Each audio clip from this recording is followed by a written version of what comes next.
Good afternoon.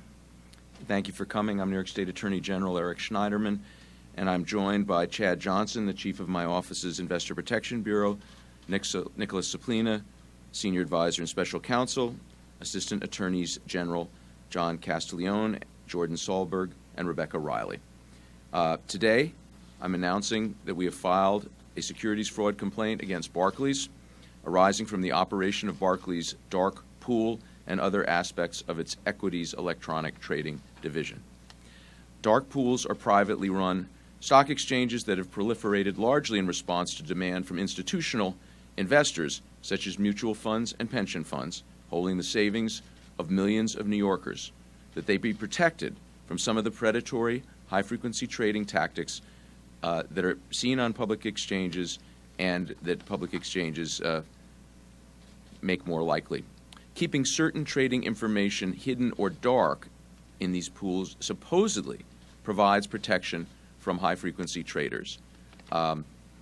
As you will see, as we allege in our complaint, there was no protection for any ordinary investor in Barclays' dark pool.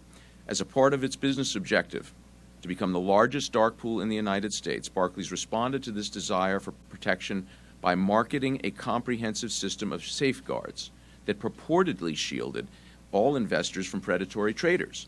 They made representations repeatedly that activity by these traders constituted only a small percentage of trading activity in the dark pools. And let me note, as stated in our complaint, the words predatory, toxic, aggressive are all taken from Barclays' own internal materials. These terminology came from Barclays. This is the way they referred to the traders they were allowing into their dark pool. Our complaint alleges that this marketing of protections, of a system of safeguards, was false. The lawsuit filed today charges that Barclays grew its dark pool into one of the largest in the United States by telling investors they were diving into safe waters when, in fact, Barclays' dark pool was full of predators who were there at Barclays' invitation. Our complaint further alleges that Barclays' pattern of fraud and deceit extended to its traditional trading clients as well. These customers, ordinary investors, were told that their buy and sell orders were sent to whatever stock exchange or dark pool would best execute a given trade at a given time. In fact, those trades were nearly always routed to Barclays' own dark pool. This made money for Barclays and, as we allege and explain in the complaint, helped feed the predators. The complaint alleges that Barclays violated the Martin Act by falsifying marketing material, purporting to show the extent and type of high-frequency trading in its dark pool, falsely underrepresenting the concentration of aggressive high-frequency trading in the pool, misrepresenting its liquidity profiling service. Now, this is very important. They had a much-touted safeguard service that they marketed aggressively to investors, to ordinary investors who were trying to invest for value, that they provided protections. And they claimed that Barclays did not favor its own dark pool when, in fact, routing client orders to trading venues other than Barclays' dark pool was the exception rather than the rule. Over a year ago, we launched our first investigations into issues associated with high-frequency trading and began examining special relationships and early access to market-moving information. Early access to market-moving information and taking advantage of differences in speed has become too prevalent in today's electronic markets.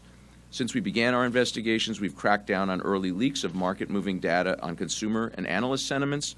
We've worked to end the distribution of corporate earning releases directly to high-frequency traders before they get to the investing public. And today's complaint results from an intensive investigation into Barclays' practices, and I have to say that our investigation was significantly aided by a number of former Barclays employees, each of whom was able to observe much of the conduct alleged in our complaint. These witnesses provided meaningful information and evidence of wrongdoing. For this assistance, I want to thank them. For examples, and in our complaint, we provide a lot of details from emails that we've obtained that were sent around in Barclays and other documents that Barclays used to market its purportedly safe dark pool to consumers.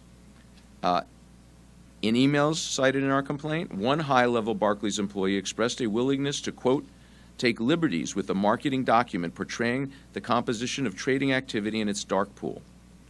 And boy, did they take liberties. Among other things, they created a chart to market to investors conveying that their pool was safe and there was very little predatory, toxic, aggressive trading by HFTs. In fact, this document was altered to conceal the most aggressive conduct, and the largest, most active high-frequency trader in the pool was deleted entirely from the analysis. This was provided to numerous investors.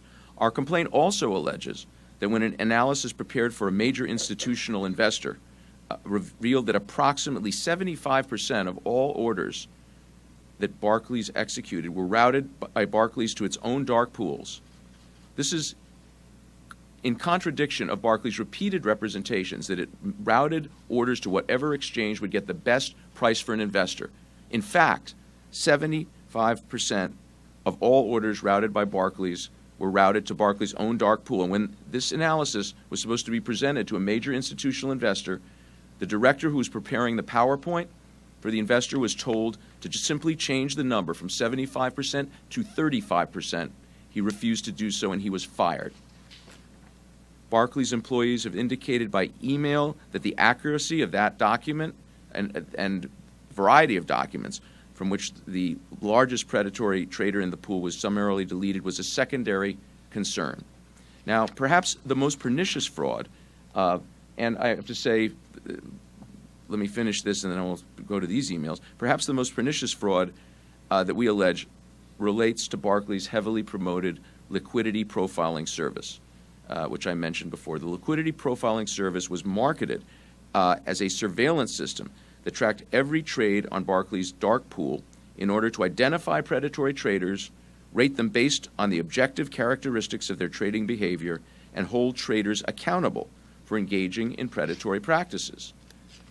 Contrary to those promises, we allege in our complaint that its liquidity profiling service was essentially a sham. Barclays has never prohibited any trader from participating in its dark pool, regardless of how predatory or aggressive its activity was determined to be.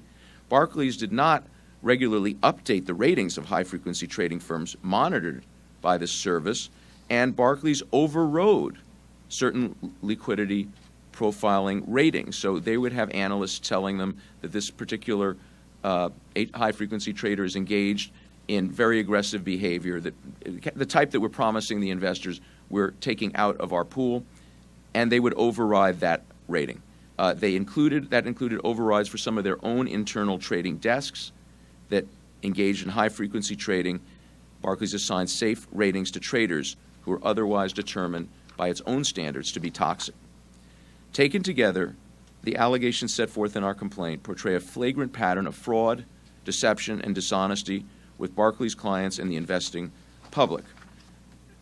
Some of the examples of emails, and there are many more listed in the complaint, I'd always like the idea we were being transparent, but happy to take liberties if we can all agree, from the Vice President of Sales, from the head of business development for the Equities Electronic Trading Division.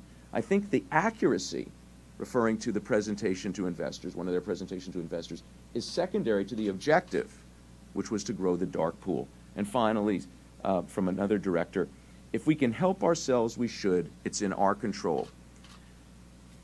We have these and many, many more emails and internal documents. We have presentations that are demonstrably false that were given to investors and clients.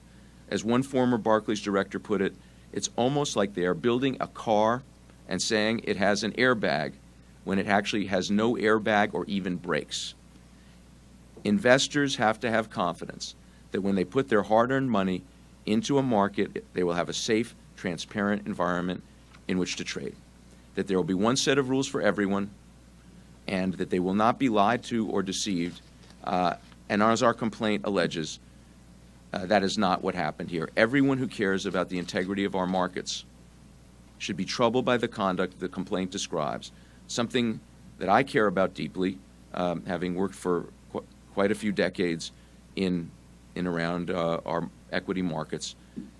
I view this as a central part of our mission here in this office, and that is why we filed this action today. And I'm now happy to take some questions if you